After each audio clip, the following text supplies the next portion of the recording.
गरीब के घर एक राधा और हरिओम, दोनों पति पत्नी अपने दो बच्चों सोनू और पिंकी के साथ रहते थे।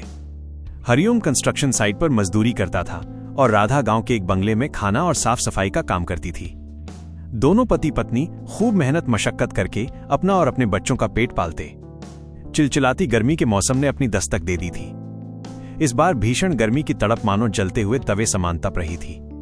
दिन हो या रात, गर्मी से हाल बेहाल था। टेक्स्ट एसी या नींबू पानी, आपको इस भयानक गर्मी में इससे थोड़ी राहत मिलेगी, और फ्रिज के पानी में जमीन आसमान। ठीक है, माँ, पिंकी और सोनू रसोई के कोने में बैठ जाते हैं, लेकिन तभी उन्हें कहीं से ठंडी ठंडी हवा महसूस होती है और वो दोनों बहुत खुश हो जाते हैं। पिंकी, वो देखो, लगता है ये ठंडी ठंडी हवा आरव और नीरव के कमरे से आ रही है। सोनू, हाँ पिंकी, लेकिन हम वहां जाएं तो कैसे जाएं? माँ यहाँ पर चौकीदार बनी बैठी हैं। एक काम करते हैं, जब माँ रसोई का काम खत्म करके छत पर कपड़े धोने जाएंगी तब हम उस कमरे के पास चले जाएंगे। पिंकी और सोनू रसोई में माँ का काम खत्म होने की प्रतीक्षा करते हैं और उनके जाने के बाद वो दोनों आरव और नीरव के कमरे के बाहर खड़े हो जाते हैं। आरव, नीरव, माँ कितनी टेस्टी आइसक्रीम और कोल्ड ड्रिंक ले आई हैं। आइसक्रीम और कोल्ड ड्रिंक देखकर सोनू और पिंकी के मुंह में पानी आ जाता है। पिंकी, इधर हमें ढंग का सत्तू शरबत भी नसीब नहीं होता और यहाँ पर ये नीरव और आरव टेक्स्ट एसी में बैठकर आइसक्रीम और कोल्ड ड्रिंक का मजा ले रहे हैं। सोनू, हाँ पिंकी, हमारी तो किस्मत। दोनों बच्चे घंटों आरव और नीरव के कमरे के बाहर खड़े होकर टेक्स्ट एसी की हवा का आनंद उठाते हैं। एक दिन वो अपने माता पिता से कहते हैं, सोनू और पिंकी, माँ, क्या हम भी अपने घर पर टेक्स्ट एसी लगवा सकते हैं? हमने आपसे कभी कुछ नहीं मांगा, लेकिन इस बार हमारी मांग पूरी कर दीजिए माँ, पापा।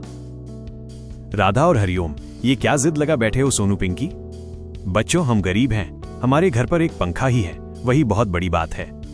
टेक्स्ट एसी लाने के बारे में तो हम सोच भी नहीं सकते।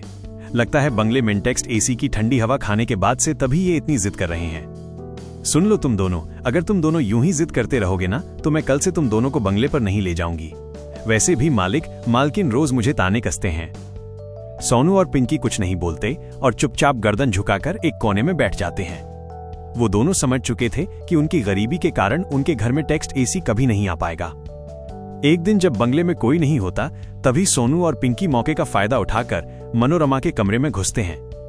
सोनू, लगता है मालकिन टेक्स्ट एसी बंद करना भूल गई है।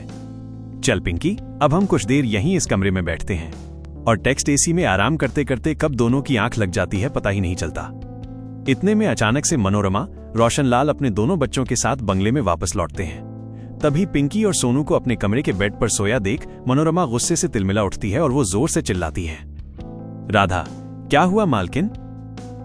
मनोरमा, क्या हुआ, क्या नहीं हुआ, ये देख नहीं रही तू? इन बच्चों ने अपने गंदे मैल बदबूदार कपड़ों से मेरा पूरा बेड गंदा कर दिया। तेरे इन बच्चों ने टेक्स्ट एसी देखा नहीं और सोने चले मेरे बेड पर। भिखारी कहीं के। चलो निकलो यहां से, चलो चलो, दफा हो जाओ हमारे घर से। आरव और नीरव दोनों पिंकी और सोनू को बेड से धकेल देते हैं। राधा, सोनू, पिंकी, तुम दोनों ठीक तो हो ना?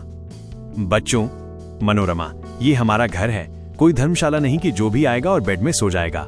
बड़े टेक्स्ट एसी में सोने वाले तुम लोगों की तो औकात भी नहीं है टेक्स्ट एसी देखने की। चलो निकलो मेरे घर से अभी इसी वक्त।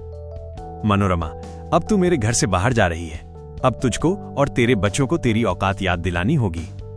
अब राधा का काम छूट जाता है और घर का सारा भार हरिओम के कंधों पर आ जाता है। सोनू और पिंकी, हमने कुछ भी जानबूझकर नहीं किया माँ, हमें माफ कर दीजिए।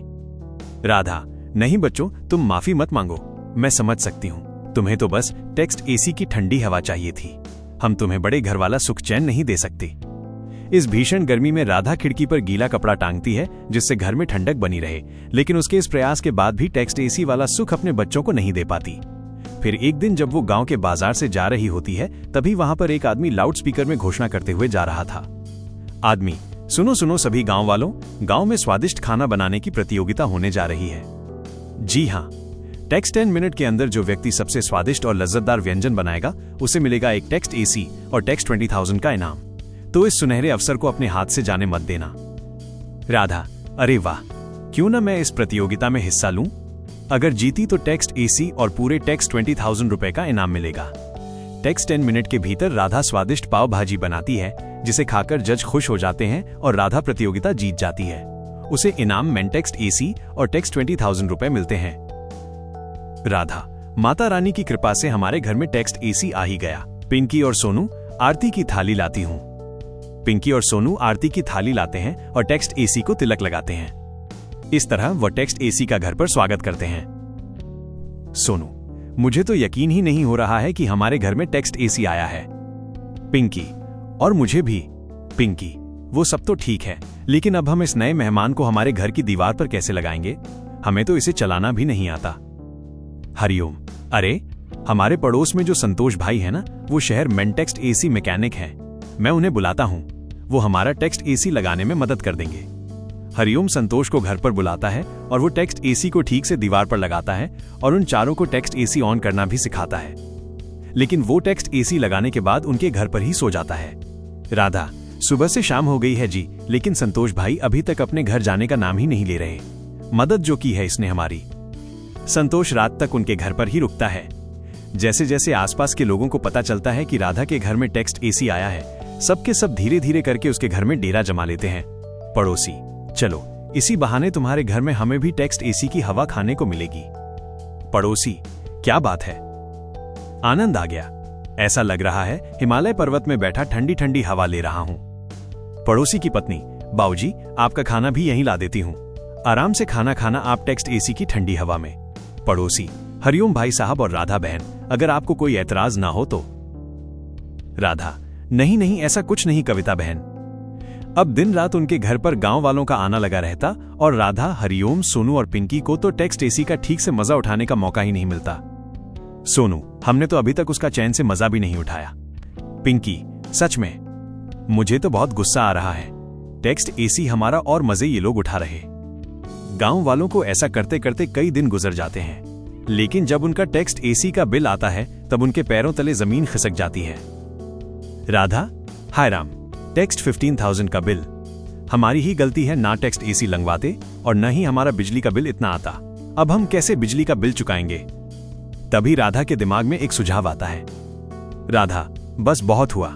टेक्स्ट एसी का मजा गांव वाले उठाएं और बिल अब हम भरें। अब हम सबसे पैसे लेंगे। हरिओम, ये बहुत ही बढ़िया सुझाव है। प्रतियोगिता में जीते टेक्स्ट 20,000 रुपए से हम अपना बिजली का बिल भर देंगे और उसके बाद जो भी हमारे घर पर टेक्स्ट एसी की हवा खाने आएगा उसके बदले हम उससे पैसे लेंगे।